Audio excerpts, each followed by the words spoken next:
Hello लोगोफोर बड' जब enough' YouTube चेनेलाव नोंथांमोनखौ गासैखौबो बरायबाय आसा खालामो गासैबो मोजाङै दङ। दानिया लोगोफोर इन्डियान आर्मिनि साख्रि ओंखारना फैदों नोंथांमोना जायफोर इन्टारेस्टेड दङ एप्लाइखौ खालामनो हासिगोन आरो बे जाबाय पस्टआ जिडि। दा बेयाव 10 पास जानाय लोगो लोगो एप्लाइखौ खालामनो हागोन नाथाय पार्सेन्ट नांगोन नोंथांमोना भिडिअखौ नायलां गासैबो डिटेल्सखौ मोननो थाखाय। दा बेनिखायनो जों थांनोसो फैदो अफिसियेल नटिफिकेसन नायनोसै सोर सोर एप्लाइखौ खालामनो हागोन नोंथांमोना भिडिअखौल' जोबजासिम नायलांदो। दा बेनि रिलिया जागोन शिलंआव खिथाखाबाय। दा जों थांनोसो फैदो अफिसियेल वेबसाइटआव। दा अफिसियेल वेबसाइटआव फैयोब्ला joinindianarmy.nic.in बिदि होनांगोन। दा बिदि होनाय लोगो लोगो इन्टारफेस मोनगोन बेबायदि। दा बेयाव फैनाय लोगो लोगो लेटेस्ट रेलियाव नायदो। दा लेटेस्ट रेलियाव नोंथांमोना नुनो मोन्दों बेयाव जाबाय वमेन मिलिटारि पुलिस। बेयाव एप्लाइखौ अनलि हिन्जावफोराल' एप्लाइखौ खालामनो हागोन जिडिआव। हिन्जावफोरनि थाखायल' फैदों अफिसियेल नटिफिकेसन हिन्जावफोरा एप्लाइखौ खालामनो हागोन। बे जाबाय जिडि पस्ट। दा जों फै नायनोसै जों क्लिक खालामनानै अफिसियेल नटिफिकेसन नायनोसै। दा बेयाव जों अफिसियेल नटिफिकेसन नायोबा नोंथांमोना जोबजासिम नायलांदो आरो लोगोसे पिडिएफ फाइलखौ डाउनलडबो खालामना लानो हागोन। आङो डिसक्रिपसनाव गासैखौबो होखाजोब्बाय। दा बेयाव जों नायनोसै फै अफिसियेल नटिफिकेसनाव मा दङ। दा बेनि एप्लाइआ स्टार्ट जागोन 6 जुननिफ्राय जागोन एबा गाबोननिफ्राय जागोन आरो लास्ट डेटआ 20 जुलाइसिम थाहैगोन। बिनि गेजेराव अनलाइन एप्लाइखौ खालामनांगोन आरो एप्लाइ खालामखाङोब्ला एडमिट कार्डखौ नोंथांमोननो इमेल आइडियाव हरनाय जागोन आरो बेनिफ्रायनो डाउनलड खालामनानै नोंथांमोना रेलिखौ हैनांगोन आरो बे जागोन शिलंआव जागोन। नर्थ इस्टना शिलंआव जायो नोंथांमोना शिलंआव थांनानै इन्टारभिउखौ हैनांगोन। दा बेयाव दानिया माखासे केटेगरि दङ नायना लादो। बे पस्टआ जाबाय जिडि बिनिफ्राय बैसोआ 17 हाफनिफ्राय 21 इयार्ससिम एप्लाइ खालामनो हागोन।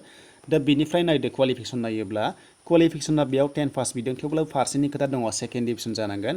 10 पास जानानै सेकेन्ड डिभिजन पास खालामनांगोन आरो गासैबो साबजेक्टआवनो 33 नाम्बार मोननाय जानांगोन आरो जुदि गैयाब्ला एप्लाइखौ खालामनो हानाय नङा। सेकेन्ड डिभिजनब्लाबो नोंथांमोना 33 नाम्बार थानाय जानांगोन गासैबो साबजेक्टआव। दा हाइटखौ नायोब्ला 152 सेन्टिमिटार बिनाय दङ आरो बिनि 4 सेन्टिमिटार खमबाबो हिन्जावफोरा एप्लाइखौ खालामनो हायो नर्थ इस्टना नोंथांमोना टेनसन लानाङा। दा फै जों नायनोसै नेक्स्टआव। दा नेक्स्टआव रानिं खालामनांगोन 1.6 किल'मिटार रानिं खालामनांगोन आरो नोंथांमोना बेनिफ्राय टाइमखौ मोनदों 7 मिनिट 30 सेकेन्ड दङ ग्रुप 1आव आरो ग्रुप 2आव दङ 8 मिनिट। बेनिफ्राय लं जाम्पखौ बारनांगोन। लं जाम्पआ जाबाय 10 फिट बारनांगोन जास्ट क्वालिफाइल' खालामनांगौ आरो हाइ जाम्पआ दङ 3 फिट नोंथांमोना बारनांगोन। स' बेनोसै लोगोफोर नोंथांमोना नुदोंना पिडिएफ फाइलखौ डाउनलड खालामना लादो गासैबो डिटेल्सआ दङ आं गोनांखौल' होगोन आरो मा डकुमेन्ट्स नांगौ नोंथांमोना नायना लाखादो।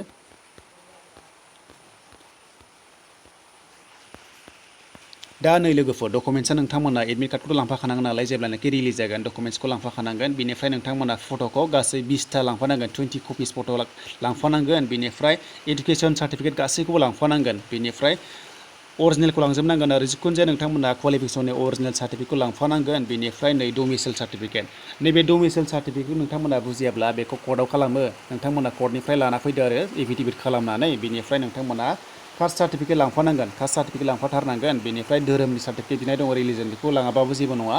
बेनिफ्राय केरेक्टार सार्टिफिकेट लांफानांगोन नोंथांमोना 10 पास बा 10 पासनिखौ लांनांगोन आरो नोंथांमोना हाइ स्कुलनिफ्राय लांनांगोन 10 पासनिफ्राय जुदि कलेज फरायोबा कलेजनिफ्राय लांबाबो जायो। बेनिफ्राय नेक्स्टआव जों थाङोबा एनसिसि दङबा लांनो हागोन। बेनिफ्राय रिलेसनशिप दङबा लांफानो हागोन आरो ओमफ्राय नेक्स्टआव जों थाङोबा आनमेरिड नैबे आनमेरिडआव नोंथांमोना कनफिउस जानाङा माने नोंथांमोना आनमेरिड सार्टिफिकेट लांनांगोन आरो बेनो जाबाय नोंथांमोननि गावबुरानिफ्राय लांनांगोन आरो भेलिडिटिया 6 मान्थसनिल' जायो आरो 6 मान्थसनि गेजेराव खालामनाय जानांगोन। दा खालामबा दानिया सोलिगोन। आनमेरिड सार्टिफिकेट होनोब्ला बे इन्डियान आर्मि नालाय नोंथांमोना आनमेरिडआ बेयाव एप्लाइ खालामनो हागोन आरो मेरिडफ्रा हानाय नङा। दा बे जाबाय दा खोथाया जों थांसै नेक्स्टआव। दा नेक्स्टआव थाङोबा जों माखासे इन्सट्राक्सन मोनबावगोन नोंथांमोना गासैखौबो नायनोबा पिडिएफ फाइलखौ डाउनलड खालामनानै नायबानो जाबाय। आं गोनांखौल' होगोन नोंथांमोननो जाहाथे भिडिअखौ गोलाव खालामा। बे जाबाय अनलि हिन्जावफोराल' एप्लाइखौ खालामनो हागोन आरो हौवाफ्रा खालामनो हानाय नङा। जिडिब्लाबो हौवाफोरनि थाखाय फैयाखै बे जाबाय वमेन मिलिटारि पुलिस इन्डियान आर्मिनिफ्राय फैनाय जास्ट हिन्जावफोराल' एप्लाइखौ खालामनो हागोन। दा वेबसाइटआ एप्लाइ खालामनाय लिंकखौ नोंथांमोननो होबाय डिसक्रिपसनाव चेक खालामदो। बेनो जाबाय joinindianarmy.nic.in बिदि होनाय लोगो लोगो नोंथांमोना एप्लाइखौ खालामनो हागोन आरो।